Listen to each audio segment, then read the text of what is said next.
Economic growth and development के introduction से शुरू करते हैं हम। इकोनॉमिक ग्रोथ एंड डेवलपमेंट क्या है, इसके फैक्टर क्या हैं, जानते हैं। तो economic growth it is related to a quantitative sustained increase in a country per capita income. मतलब क्या है, ये सिर्फ मात्रा, ये क्वालिटिव नहीं, सिर्फ क्वांटिटिव, मतलब जिसको गणक किया जाएगा, गणना की जाएगी, उसके सस्टेंट लगातार ग्रोथ को दिखाया गया है। जैसे कि पर कैपिटा इनकम की लगातार ग्रोथ हो रही है, तो ये क्या है, इकोनॉमिक ग्रोथ को दिखा रहा है। इकोनॉमिक डेवलपमेंट, तो इसमें क्या है, इट इज़ वाइडर, ये एक बहुत ही फैला हुआ कंसेप्ट है इकोनॉमिक ग्रोथ की तुलना में। इसका मतलब क्या है कि ग्रोथ प्लस चेंज, मतलब ग्रोथ तो हो रही है, उसके साथ और चीज़ों में भी चेंज देखने को मिल रहा है। An economy can grow but it may not develop because purity unemployment inequalities में कंटिन्यू टू परसिस्ट। मतलब क्या है कि एक इकोनॉमी ग्रोथ कर सकती है, ग्रो कर सकती है, बट वो डेवलप नहीं कर सकती। क्यों? जैसे कि पर कैपिटा इनकम है, उसमें ग्रोथ हो रही है, लेकिन फिर भी पर कैपिटा इनकम में ग्रोथ होने का मतलब ये नहीं कि वहाँ पर पॉवर्टी ख़त्म हो गई है। पीसीआई बढ़ने से इसका मतलब ये नहीं कि पीसीआई एक एवरेज होता है जिसमें बहुत ज़्यादा रिच पर्सन की इनकम भी उसमें ऐड होती है और साथ में बहुत गरीब की भी। गरीब की कम है, रिच की ज़्यादा है, तो अगर रिच की बहुत ज़्यादा है तो पीसीआई ज़्यादा देखने को मिलता है, लेकिन वहाँ पर पॉवर्टी होती है, अनएम्प्लॉयमेंट मिलता है, इनक्वालिटीज़ पाई जाती है, ये सब की कमी होती है। तो इस प्रकार ग्रोथ हो सकती है लेकिन डेवलपमेंट नहीं हो सकता। तो डेवलपमेंट का मतलब हुआ कि ग्रोथ भी हो, साथ में जो स्टैंडर्ड ऑफ लिविंग, जीवन का जो स्तर है, उसमें भी ग्रोथ देखने को मिले, बढ़ोतरी देखने को मिले। तो ये एक ब्रॉडर कंसेप्ट है ग्रोथ की तुलना में। जनरली आमतौर पर बात करते हैं इकोनॉमिक ग्रोथ डेवलपमेंट की, जो प्रॉब्लम है ना अंडर डेवलप्ड कंट्रीज़ के लिए। देखो, अगर इकोनॉमिक ग्रोथ डेवलपमेंट की बात कर रहे हैं तो ग्रोथ को सुलझाना होगा। अगर देख सभी तरीके से सारी समस्याओं को हल करना है तो वो कहाँ करना होगा, कहाँ समस्या एग्जिस्ट करती है, ऐसे अंडर डेवलप्ड कंट्रीज़ में। और जबकि डेवलप्ड कंट्रीज़ में तो कुछ ही सेक्टर होते हैं जिनकी ग्रोथ बची रह जाती है। तो डेवलप्ड कंट्रीज़ के लिए इकोनॉमिक ग्रोथ ज़रूरी हो जाती है। इकोनॉमिक डेवलपमेंट के लिए अंडर डेवलप्ड कंट्रीज़ ज़रूरी है, केंद्र होती है, और जो इकोनॉमिक ग्रोथ है वो डेवलप्ड कंट्रीज़ के अंदर देखने को मिलती है। तो इकोनॉमिक ग्रोथ और डेवलपमेंट की डिफरेंस क्या है उसको जानते हैं। Economic growth refer to the increase in country productions of goods and service. क्या मतलब है कि जो इसका अर्थ हुआ कि इंक्रीज होना कंट्री के प्रोडक्शन, कंट्री के देश के प्रोडक्शन में, प्रोडक्शन क्या, गुड और सर्विस में बढ़ोतरी देखने को मिले। टाइपिकली मेजर किए जाएगी, इसमें मेजर करते हैं हम किसके द्वारा, एक इंडिकेटर के द्वारा, जैसे कि ग्रॉस डोमेस्टिक प्रोडक्शन है, तो इसके थ्रू देखने को मिलता है। लेकिन जो इकोनॉमिक डेवलपमेंट है वो क्या, एक ब्रॉडर कंसेप्ट है, एक फैला हुआ कंसेप्ट है, विस्तृत कंसेप्ट है, जो इनकम्फेसिस, जो शामिल करता है इम्प्रूवमेंट, सुधार को, लिविंग स्टैंडर्ड, जो जीवन स्तर का जो स्टैंडर्ड होता है वो स्तर को, पॉवर्टी को रिडक्शन, पॉवर्टी को कम करता है, ह्यूमन वेलबींग को बढ़ाता है, और अदर जो भी बाकी जो भी क्वालिटेटिव एस्पेक्ट हैं, मतलब जिसमें गुणात्मक एस्पेक्ट जो है हमारी लाइफ के, उन सभी को शामिल करता है। इसमें सिर्फ इकोनॉमिक प्रोग्रेस ही शामिल नहीं होती, बट आल्सो सोशल, कल्चरल और पॉलिटिकल एडवांसमेंट भी इसके अंदर देखने को मिलती है। जो इकोनॉमिक ग्रोथ है वो एक सिंगल डायमेंशनल है, एक ही चीज़ की बात कर रहा है, जबकि जो इकोनॉमिक डेवलपमेंट है इसमें मल्टी डायमेंशनल बहुत सी चीज़ों को इंक्लूड करके चलते हैं। ये सिर्फ क्वांटिटिव चेंज है, मतलब जैसे कि इसमें इसको मापा जा सकता है, जैसे कि नेशनल की में जो इनकम उसमें चेंज हो रहा है, या पर कैपिटा इनकम में जो चेंज हो रहा है उसको नापा जा सकता है। लेकिन इसमें क्वालिटेटिव एस्पेक्ट और क्वांटिटेटिव एस्पेक्ट, मतलब इसको मापा भी जा सकता है और ये इसमें अलग अलग गुण भी शामिल होते हैं जो चेंज होते हैं। इसमें जो भी कंपोजिशन है एंड डिस्ट्रीब्यूशन है नेशनल इनकम का, वो सभी इसके अंदर शामिल किया गया है। इसमें जो इकोनॉमिक ग्रोथ है इसमें स्पॉन्टेनियस चेंजेस को देखने को मिलते हैं जो सहज रूप से चेंज हो जाते हैं, लेकिन इकोनॉमिक डेवलपमेंट वो धीरे धीरे ग्रेजुअल और स्टडी चेंज, ठहरते हुए चेंज इसमें, और स्टडी एक स्थिर प्लानिंग बनाई जाती है। इसमें डिसकंटिन्यूस चेंज है कि एक के बाद एक चेंज होता रहता है, बाद में टूट के फिर दूसरा चेंज होता है इस प्रकार। लेकिन इसमें कंटिन्यूस चेंज है, अगर एक बार बदलाव हो रहा है तो उसमें लगातार ही बदलाव देखने को मिल रहा है। Growth is possible without development, growth संभव है डेवलपमेंट के बगैर भी, परंतु ग्रोथ क्या है, प्री रिक्वाइसाइट मतलब पहली आवश्यकता है फॉर डेवलपमेंट के लिए। इसके जो solution to the problem of development countries, ये डेवलप्ड कंट्रीज़ के सॉल्यूशन की तरफ देखती है इकोनॉमिक ग्रोथ, और जबकि इकोनॉमिक डेवलपमेंट है ये अंडर डेवलप्ड कंट्रीज़ की प्रॉब्लम की सॉल्यूशन की तरफ देखती है। इकोनॉमिक फैक्टर इसमें जैसे कि इन्वेस्टमेंट, कैपिटल प्रोडक्शन इसमें होता है यार इकोनॉमिक, इसमें दोनों फैक्टर शामिल होते हैं इकोनॉमिक डेवलपमेंट में, इकोनॉमिक और नॉन इकोनॉमिक फैक्टर जिसमें education, culture, social equalities, political stability सभी शामिल होते हैं। तो क्या फैक्टर हमारे इकोनॉमिक डेवलपमेंट के, इकोनॉमिक ग्रोथ कह दे, इकोनॉमिक डेवलपमेंट कह दे, परंतु इकोनॉमिक जो ग्रोथ है उसमें सिर्फ इकोनॉमिक्स फैक्टर को शामिल किया जाता है और इकोनॉमिक डेवलपमेंट में दोनों फैक्टर को इंक्लूड किया जाता है। तो economic growth is a function of multiple social economics variable, जो इकोनॉमिक ग्रोथ है उसमें बहुत से फंक्शन शामिल होते हैं सोशल इकोनॉमिक वेरिएबल भी, दिस कुड बी कंसिडर, जिसको हम कंसिडर करते हैं जो फैक्टर अफेक्ट करते हैं इकोनॉमिक ग्रोथ को। तो इकोनॉमिक डेवलपमेंट और इकोनॉमिक ग्रोथ यहाँ पर एक सेम तरह का लेकर चल रहे हैं हम। फैक्टर अफेक्टिंग इकोनॉमिक ग्रोथ, जो फैक्टर है अफेक्ट करते हैं इकोनॉमिक ग्रोथ को और डेवलपमेंट को, कैन ब्रॉडली बी क्लासिफाइड, उनको क्लासिफाइड कर सकते हैं टू कैटेगरीज में जो नाम दिया हुआ है।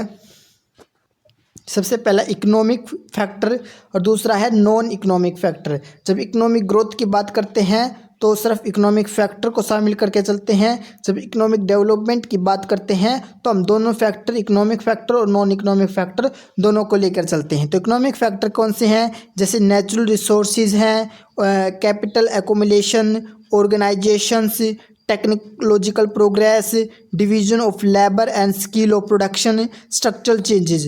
और जबकि नॉन इकोनॉमिक फैक्टर में सोशल फैक्टर जिसमें एटीट्यूड, वैल्यू एंड इंस्टीट्यूट शामिल हैं, human factor, political and administration factor. तो अब इन सब को स्टडी करेंगे, इनका क्या मतलब, क्या अर्थ क्या हुआ।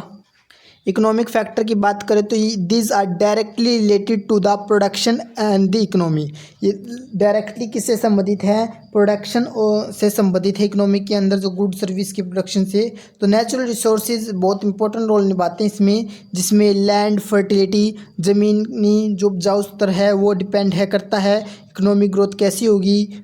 फॉरेस्ट जंगल हैं वो तय करते हैं कि उसमें कैसे स्तर होगा, अगर ज़्यादा जंगल हैं तो वहाँ पर समझ सकते हैं ज़्यादा इन्वायरमेंटल लाइफ वहाँ पर है तो उस स्तर पर इकोनॉमिक ग्रोथ का क्या इफेक्ट रहेगा।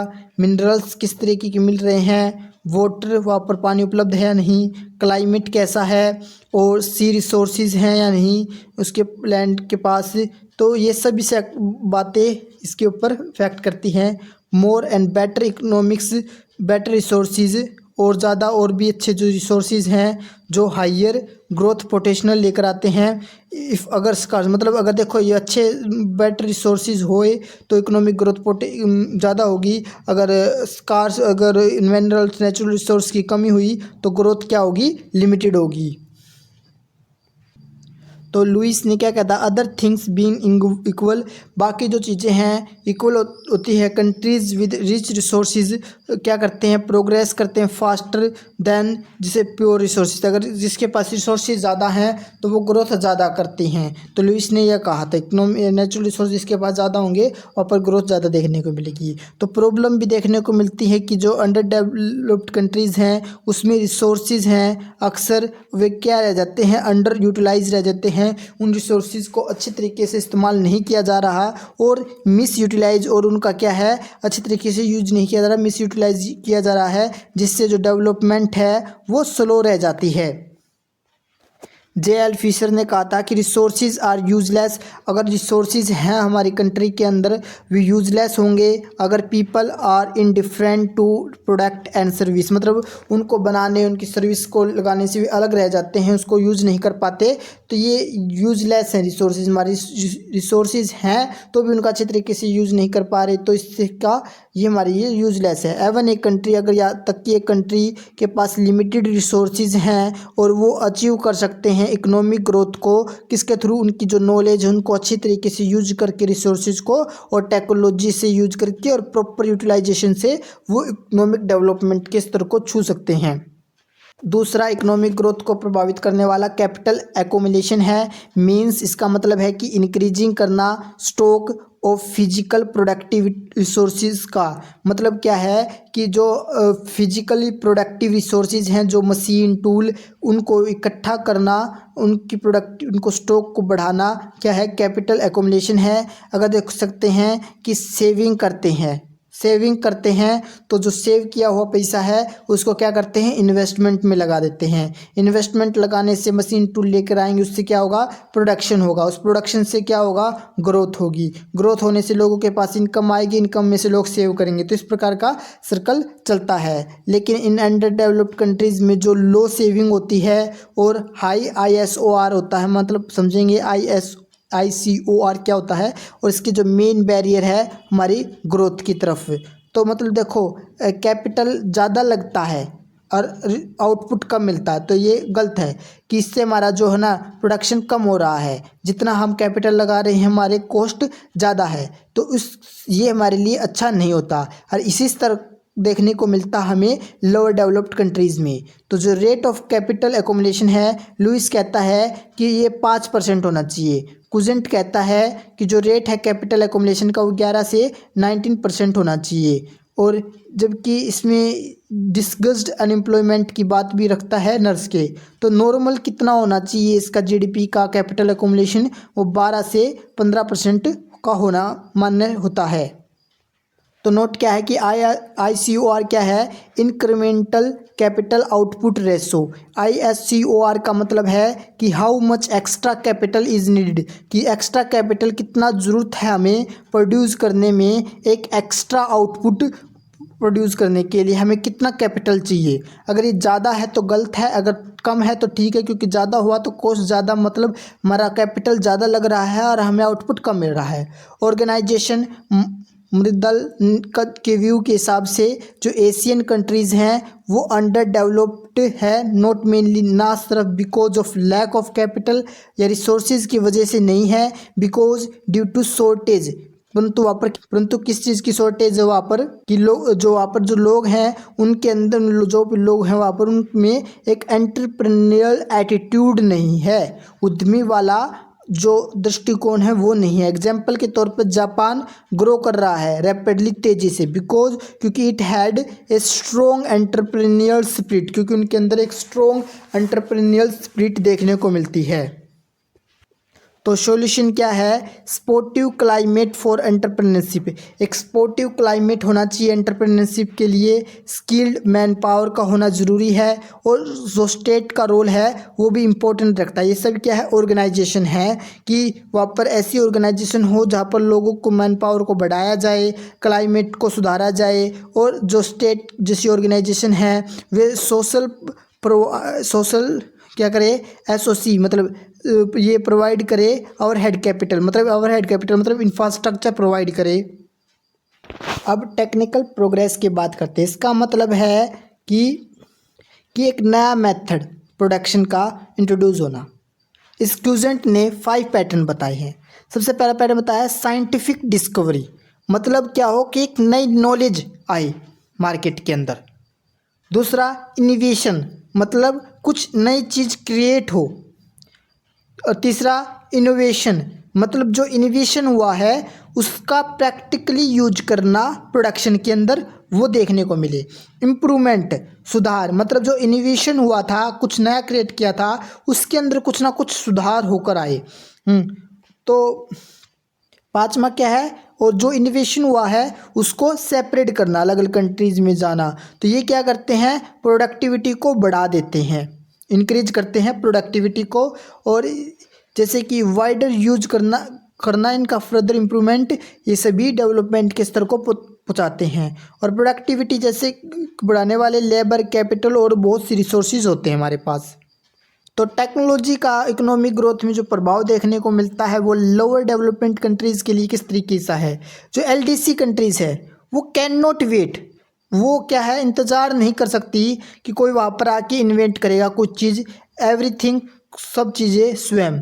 तो इसलिए उनको क्या कर लेना चाहिए, उनको ज़रूर मस्ट इम्पोर्ट कर लेना चाहिए जो मॉडर्न टेक्नोलॉजी अब जहाँ पर भी डेवलप हुई है, जापान में हुई, कहीं भी हुई, शॉर्ट रन के अंदर, तो उसको अपने मार्केट के अंदर ले आए वाइल एडोप्टिंग फॉरेन टेक्नोलॉजी। और उन्होंने अपनी फॉरेन जो विदेश में टेक्नोलॉजी डेवलप हुई है उनको अडॉप्ट कर ले, और they must also build their own technical skill, और उसके साथ वे अपनी टेक्निकल स्किल को भी बढ़ाए। मिसकंसेप्शन अबाउट मॉडर्न टेक्नोलॉजी, तो क्या मिसकंसेप्शन देखने को मिलता है मॉडर्न टेक्नोलॉजी को लेकर। पीपल सोचते हैं कि modern technology is always capital intensive, कि वो उसमें हमेशा कैपिटल की ही ज़रूरत रहेगी, लेबर की ज़रूरत नहीं पड़ेगी, ये मिसकंसेप्शन है। परंतु जो एडवांस कंट्रीज़ हैं जैसे कि वहाँ पर लेबर इंटेंसिव भी देखने को मिलता है, लो कॉस्ट में प्रोडक्टिविटी वहाँ पर बढ़ती देखने को मिलती है, विच जो कि लो डेवलपमेंट कंट्री के लिए भी सूटेबल है। Division of labour and the skill of production, तो जब लेबर को हम क्या कर देंगे, स्पेशलाइज कर देंगे, किसी काम में उसको स्पेशलाइज कर देंगे, तो work is divided into parts. किस तरीके से कर सकते हैं कि जो काम है उसको अलग अलग पार्ट्स में बांट दिया जाए जिससे प्रोडक्टिविटी बढ़ जाएगी। दिस अलो, ये करेगा लार्ज स्केल प्रोडक्शन को के लिए। एडम स्मिथ ने ग्रेट इंपॉर्टेंस दी है इस कंसेप्ट के बारे में, इसने बहुत इंपॉर्टेंस दी एडम स्मिथ ने इसके बारे में। Division of labour plus large scale production क्या करता है, high efficiency and rapid economic growth को बढ़ावा देता है।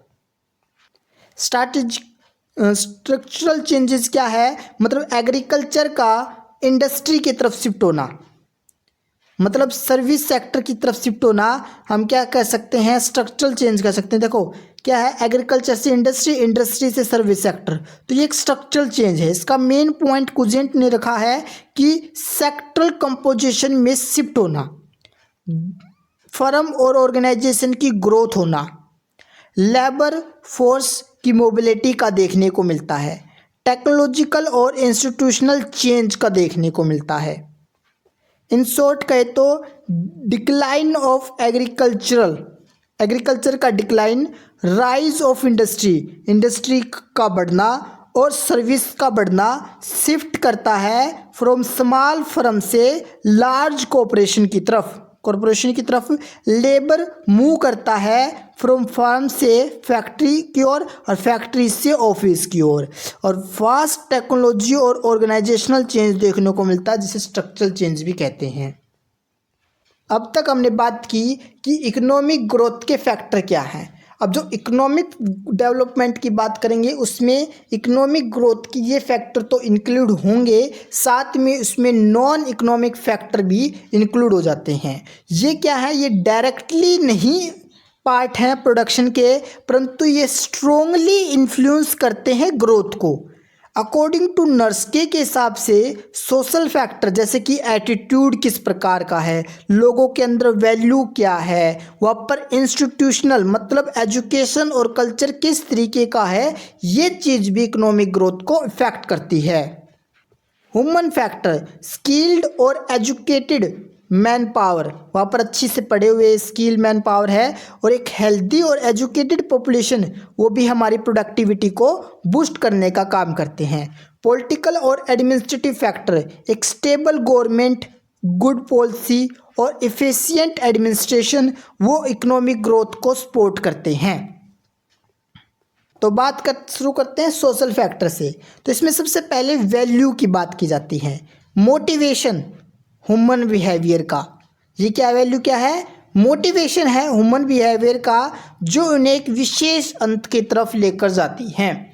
अकॉर्डिंग टू डेनिस गुलहेट के अनुसार ये क्रूशियल चेंज एक महत्वपूर्ण चॉइस है जो गिव देती 3 कोर वैल्यू डेवलपमेंट के लिए। सबसे पहले कि एक लाइफ सस्टेंस हो, बेसिक ज़रूरतें उनकी पूरी हो जाए, ऐसा काम वे करना चाहते हैं।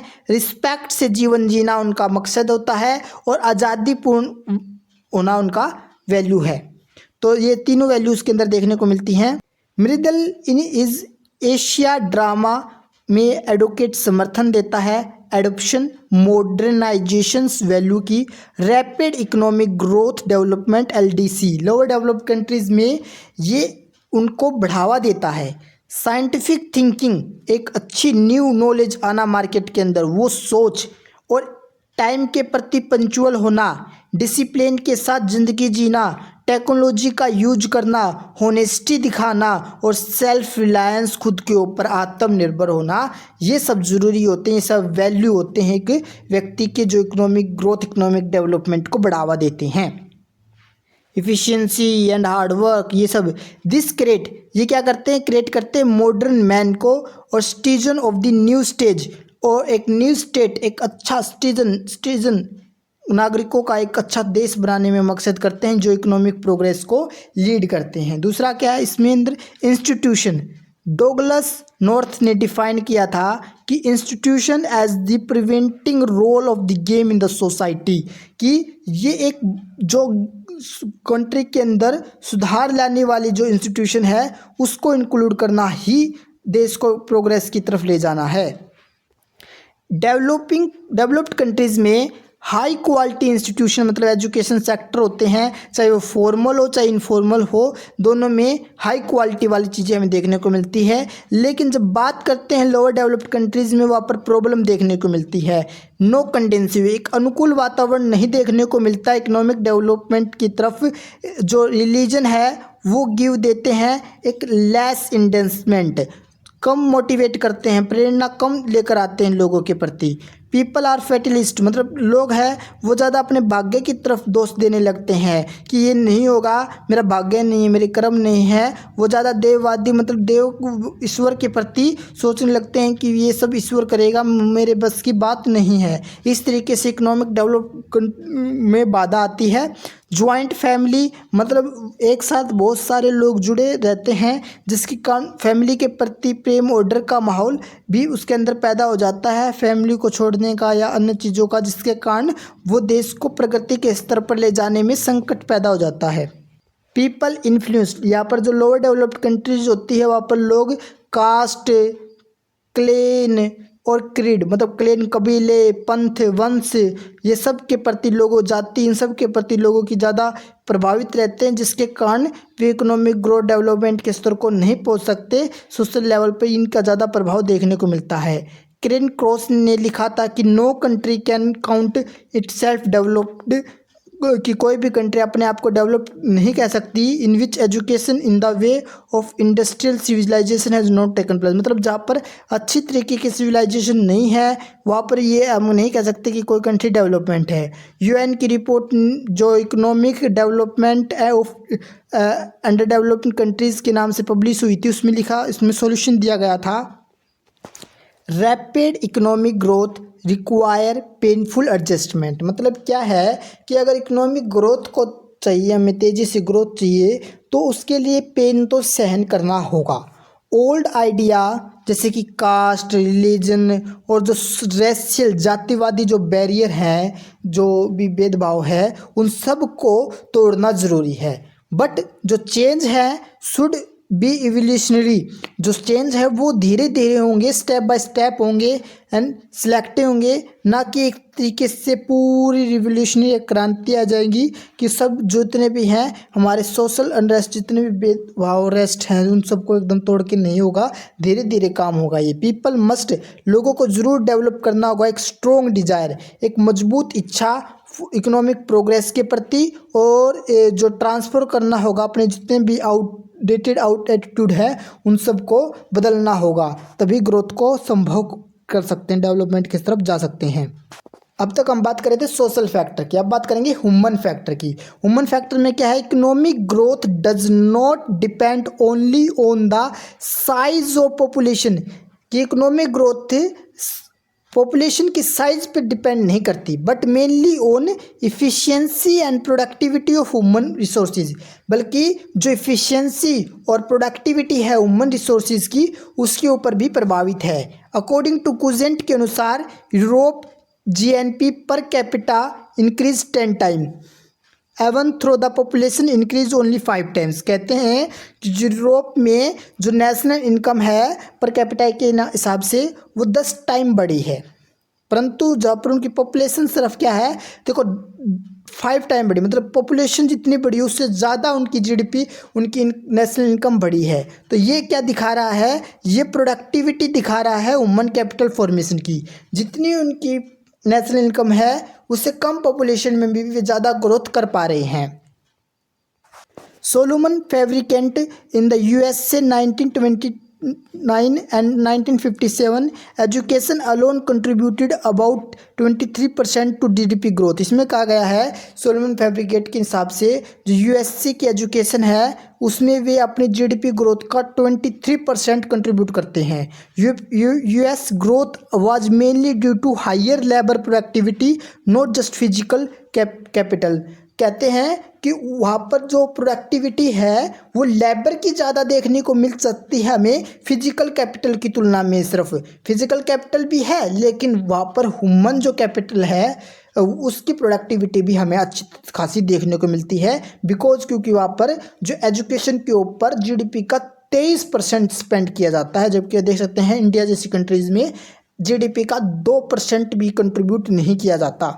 प्रॉब्लम रैपिड क्या है, rapid population growth is big obstacle, मतलब जैसे देखते हैं कि एकदम से बड़ी पॉपुलेशन ग्रोथ कर रहे हैं तो ये समस्या एक बिग ऑब्स्टिकल है विद लो इनकम। किसके साथ, ये देखो पॉपुलेशन ग्रोथ प्रॉब्लम नहीं है, पॉपुलेशन ग्रोथ प्रॉब्लम है बिकॉज क्योंकि वहाँ पर लोग इनएफिशिएंट हैं, काम करने में ऑप्टिमाइज यूज नहीं कर पा रहे, उनके पास इनकम भी लो है, लो कैपिटल है, तो एलडीसी कैन नॉट सपोर्ट कर सकती बढ़ती हुई पॉपुलेशन को, क्योंकि वहाँ पर इनकम भी कम है, कैपिटल भी कम है, तो एलडीसी जैसी कंट्रीज इतनी पॉपुलेशन को कंट्रोल नहीं कर पाती। एवन इफ, यहाँ तक कि टेक्नोलॉजी और कैपिटल को बढ़ाना आउटपुट में benefit are divided among more people. देख सकते हैं कि जो टेक्नोलॉजी और कैपिटल है ना उसको डिवाइड करना पड़ता है बहुत सारे लोगों के बीच में। इसका रिजल्ट क्या होता है कि कोई भी रियल इम्प्रूवमेंट नहीं देख सकते हम पर कैपिटा ग्रोथ में। तो सॉल्यूशन क्या है, पॉपुलेशन को कंट्रोल करना, जो भी लेबर फोर्स है उसको अच्छी तरीके से चेंज करना कि कहाँ पर लगाया जा सकता है। फॉर फास्ट ग्रोथ के लिए एक कंट्री को ज़रूरत होती है ना सिर्फ ज़्यादा लोगों की बट एजुकेटेड, स्किल और हेल्दी पीपल की।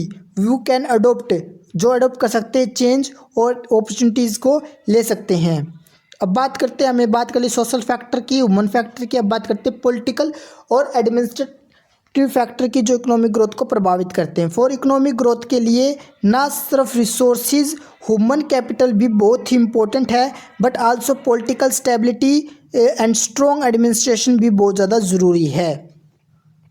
एग्जाम्पल के तौर पर Britain, Germany, USA, Japan, France grow कर रहे हैं rapidly even through most of them were badly affected by the 2 world war, जबकि दोनों क्या है सेकंड वर्ल्ड वार के दौरान बुरी तरह प्रभावित हुए थे और वे अभी भी क्या कर रहे हैं, प्रोग्रेस कर रहे हैं स्ट्रॉन्ग ट्रेडिशन गवर्नेंस के कारण। इटली जैसी जैसी कंट्री है दूसरी तरफ देखने को मिलती हैं वो उस स्तर पर नहीं पहुंच पाई पॉलिटिकल इंस्टेबिलिटी की वजह से एंड वीक, करप्ट और एडमिनिस्ट्रेशन की वजह से वो उस प्रोग्रेस स्तर को नहीं छू पाई, जबकि बाकी जो कंट्रीज़ है सेकेंड वर्ल्ड वार के इफेक्ट के बाद भी बहुत तेज़ी से उभरी क्योंकि वहाँ पर स्ट्रॉन्ग एडमिनिस्ट्रेशन था।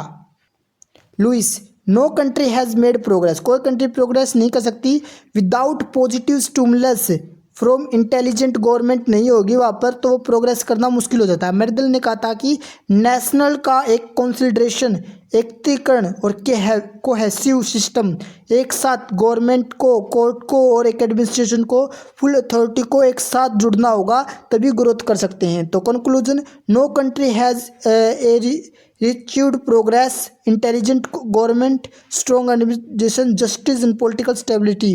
मतलब क्या कर सकते हैं कि कोई भी कंट्री इकोनॉमिक ग्रोथ को अचीव नहीं कर सकती intelligent government, strong administration, justice, political stability के वजह से।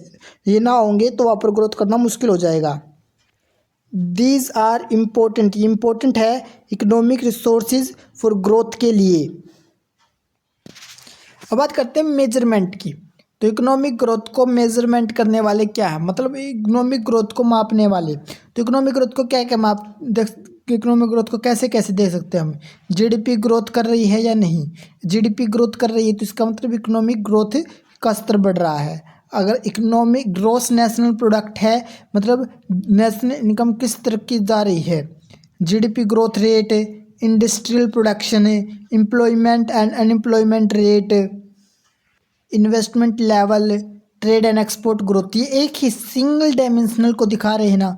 तो इस तरह की ग्रोथ को देखने को मिलती है हम इकोनॉमिक ग्रोथ के अंदर। अगर इकोनॉमिक डेवलपमेंट की बात करें तो यहाँ पर कौन कौन से फैक्टर को मेजरमेंट करते हैं, यहाँ पर देख सकते हैं human development index, Gini coefficient और income inequality index, poverty index, literacy and education level, life expectancy, access to basic service, gender development index, gender inequality index, ये सभी इकोनॉमिक डेवलपमेंट के अंदर देखने को मिलते हैं हमें। इन्वायरमेंटल इंडिकेटर क्या है जो सस्टेनेबल ग्रोथ के लिए ज़रूरी है, carbon footprint, environmental performance index EPI, renewable energy usage, ये सभी मेजरमेंट हैं हमारे इकोनॉमिक डेवलपमेंट की।